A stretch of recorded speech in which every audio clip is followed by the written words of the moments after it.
Imagine with me that you're standing in a room 10 years in the future.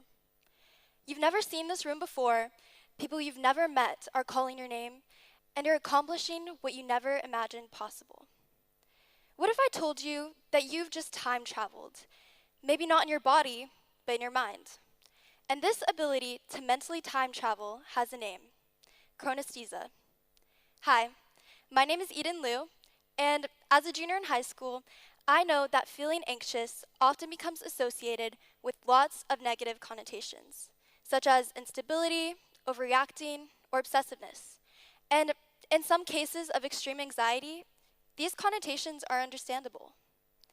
But feeling anxious is inevitable, and it's an experience that we will all share at some point in our lives. This is because anxiety isn't rooted in the present. It's driven by the future and by what we imagine could go wrong. The only reason anxiety exists is because our future has not yet happened. It resides in the gap between our present knowledge and our future fears, making it a blank space that our minds try to fill. Anxiety tries to persuade us that no matter what we do, the worst case scenario is waiting for us, and that the future has already been set in stone, when in reality, the future is unwritten, and anxiety is what happens when your brain tells you that it's not. According to the US Centers for Disease Control and Prevention, 20% of US adolescents, which is around 9 million individuals, have reported symptoms of anxiety in the past 2 weeks. This makes it evident just how much anxiety has become a part of our lives. Although a smaller percentage of the population is diagnosed with clinical anxiety, feeling anxious is an experience the whole world shares. Now, why do we feel this way? In 1985, a man named Endel Tolvien, an experimental psychologist and cognitive neurologist, discovered the concept of chronesthesia.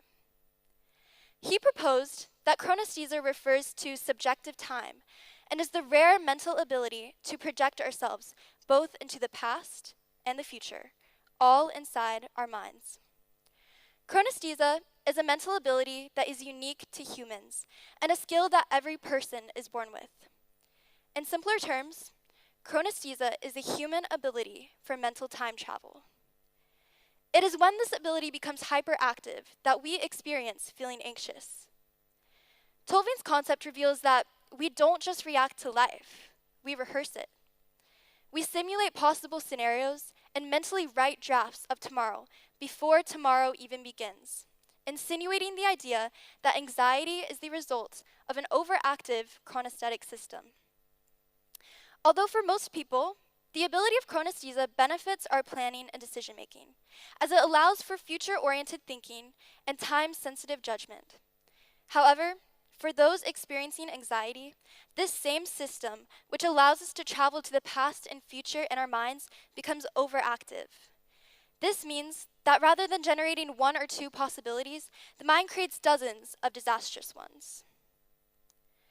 According to the National Institutes of Health, the default mode network, the same brain network involved in imagining our future and replaying our past, becomes hyperactive when an individual feels anxious.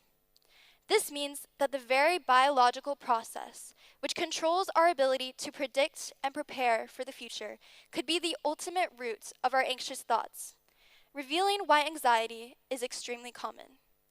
Because it's human. For those diagnosed with clinical anxiety, however, it can become more than just uncomfortable. This overactive biological process, originally developed for our well-being and safety, can limit everyday functioning, strain relationships, and ultimately become detrimental to an individual's well-being.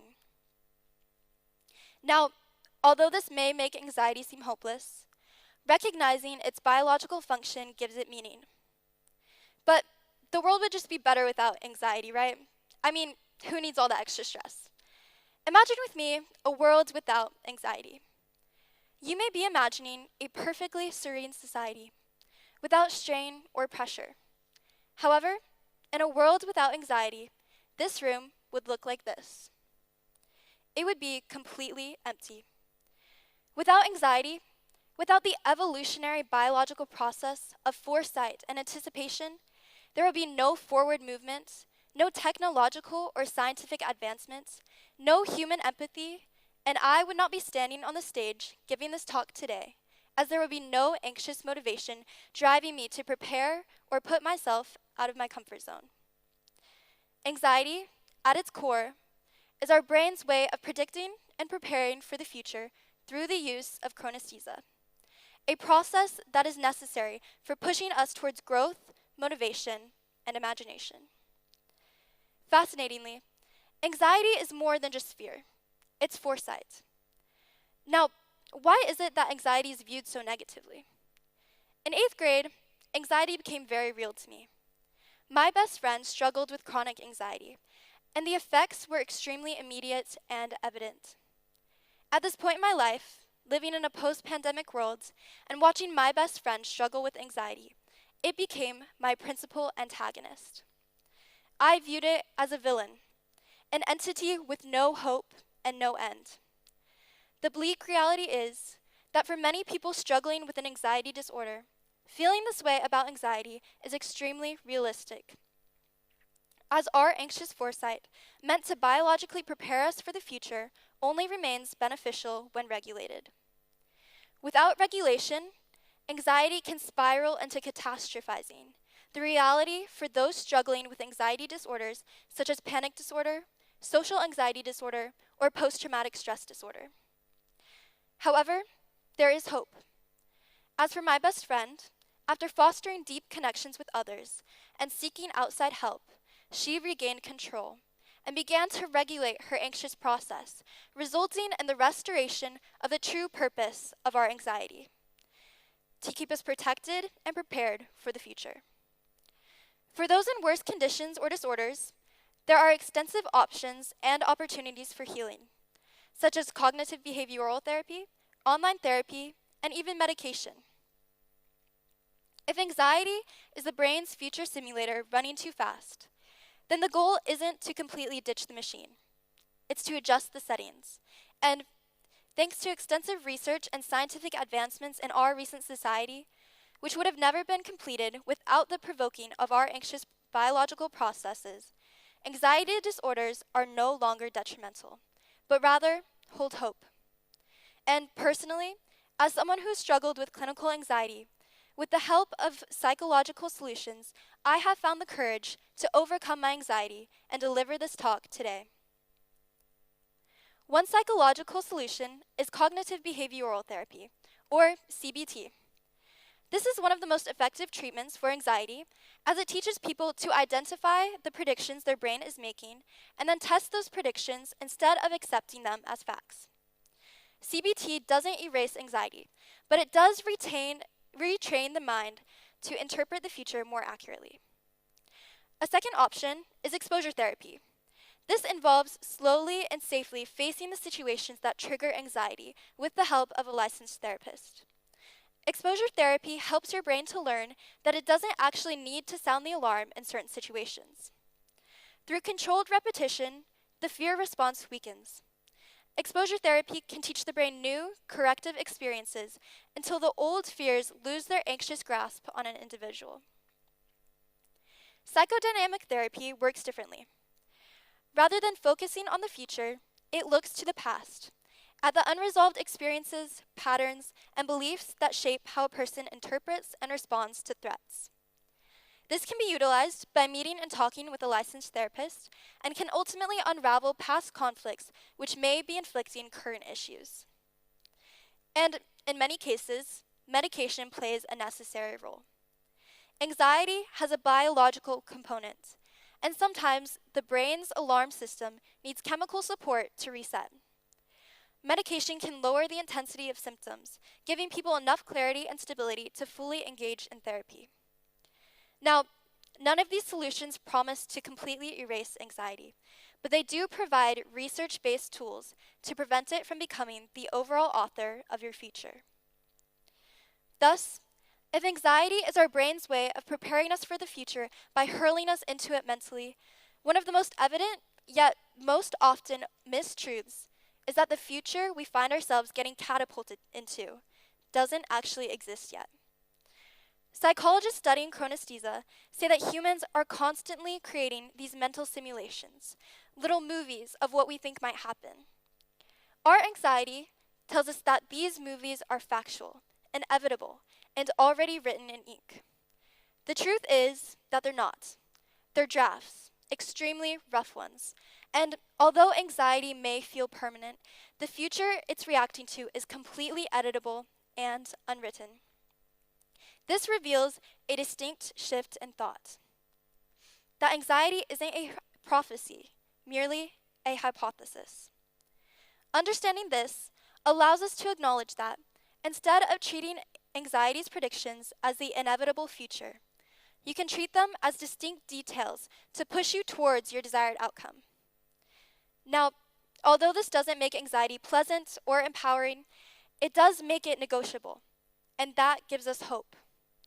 It gives you room to participate in becoming the author of your own future. Because reality is that even if anxiety offers you the worst case scenario, you still hold the pen, and you still decide what gets written on the next page. To me, this is the heart of unwritten futures. We don't get to choose whether our brains imagine the future or whether we get anxious due to the fact that chronesthesia is a biological process built into us when we're born. However, we do get to choose how we respond to those imaginations. We hold the power to choose whether they limit us, guide us, or simply inform us.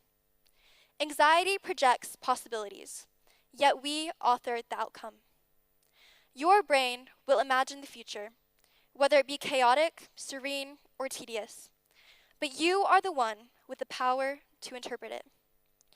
You have the ability to shape it and write the sections that anxiety can't yet see. My call to action is simple. Stop treating your anxious predictions as absolute truths marked in red ink. Rather, treat them as first drafts written in pencil. When a situation seems inevitable, rewrite it. When your week feels overwhelming, ground yourself. And when your story appears fixed, turn the page. For people with clinical anxiety, this doesn't replace professional treatment. However, it does complement it. It's a small reminder that the story isn't predetermined, even when the symptoms feel overwhelming. And for everyone, understanding how the mind constructs your perceived future is a way to reclaim some authorship, even in uncertainty. The reality is that the future is unwritten, and although anxiety attempts to write it for us, our job is to pick up the pen anyways. It's common for us to imagine the future as a straight line. Contrastly, anxiety imagines it as a cliff. The truth is, it's neither. The future is a blank page. An unwritten future isn't a guarantee of success or safety. It offers more than that. It's a reminder that the anxious version of your future is only one of many possible drafts. And the real story, the one that matters, is the one that you choose to write next. Thank you.